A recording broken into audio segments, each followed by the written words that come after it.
Hey guys, it's Tim Sheesy here for TechSpot, and what we've got for you today is an unboxing and hands-on video for the Alienware Alpha. This is their new home gaming console designed to be an alternative to either the Xbox One or the PlayStation 4, but if you wanted to play PC games on your TV instead, of course, you can run the Steam Big Picture mode, as well as it has a custom Alienware skin. It's powered by an Intel Core processor, has an NVIDIA GPU that's actually custom built for this particular machine. We might take a look inside the console if I can take it apart. And we'll just take a look inside the box and see that Xbox 360 controller that you get, as well as a bunch of other stuff. So let's get straight to it. So unfortunately I can't show you the outside of the Alienware Alpha's box because Dell decided to plaster my address all over it, so that's not really something that I want to show on camera, but we will take a look at the Alienware Alpha, which is included in this center section here.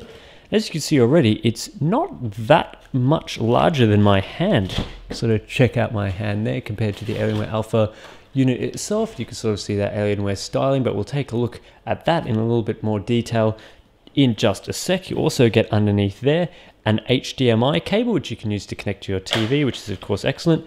Over in this section here, this is where you get the Xbox 360 controller. This is of course your standard wireless controller for Xbox 360, one of the newer ones with sort of all black highlights. Fairly useful for gaming with that sort of thing, and of course, you also get right here the wireless adapter. Now, unfortunately, this isn't integrated into the Alpha. You do have to actually plug this in, so you have to use the USB port in the back to sort of hide that.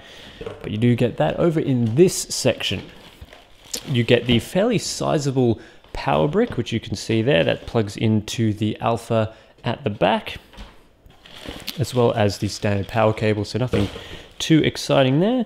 As you can see, not much else inside the box there, so we'll go on to take a look. So here we have the Alienware Alpha console, and as you can see, there is a bit of protective tape protecting the front section of the device, but you do have on the front two USB ports, as well as an Alienware button to turn on and off the console, as well as this interesting edge design, but as you can see there is actually nothing there.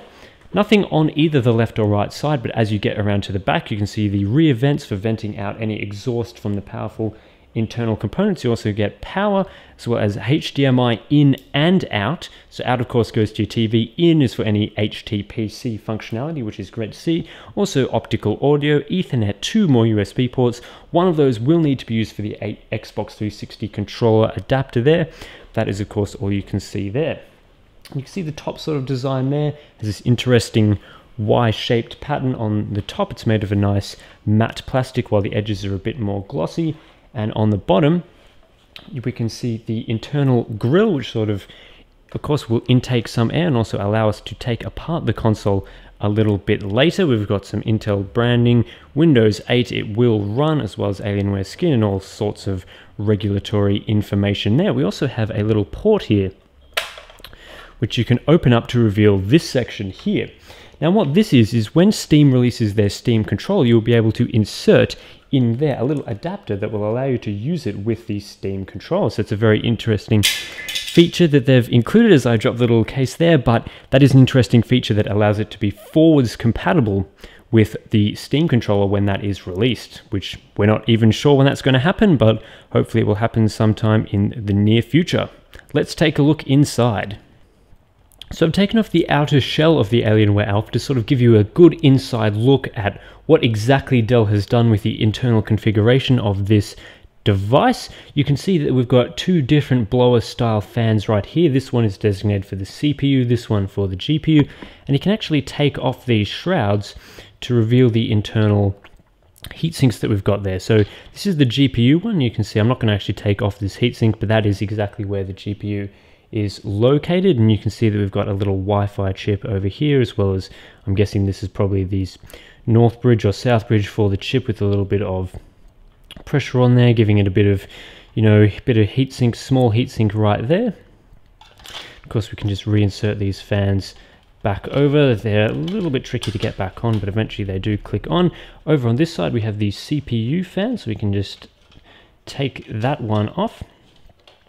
Again, you can see a larger heatsink here for the CPU, which is actually interesting considering we'd typically expect maybe the GPU to be more powerful than the CPU, but it is running a Core i3 in this particular model. So we've got a fairly large heatsink there. We've also got the RAM slots here.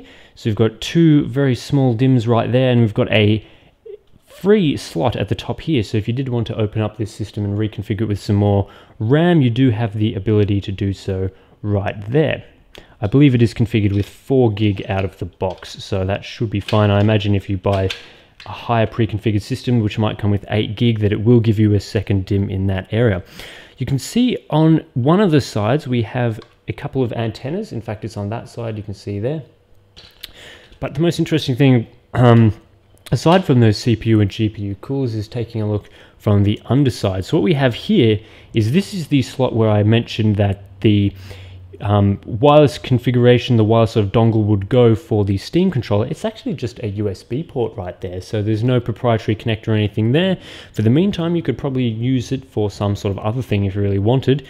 Here we have, underneath this is where the solid state storage is kept. I'm not going to unscrew this because it's a little bit fiddly, but underneath there, that is where the SSD is kept, and I believe it's not too big in the Alienware Alpha straight out of the box, but I'll take a look more at the specs, of course, in the full review. But that is just an overview of sort of what exactly is configured here. So we do have a dedicated GPU. It's discrete. It's actually on the board in a separate location, soldered on, so it's not upgradable. It's not a, not be able to use a PCI card, just slot it right in because it's too compact for something like that. But we do have a discrete GPU. We do have a CPU Core i3.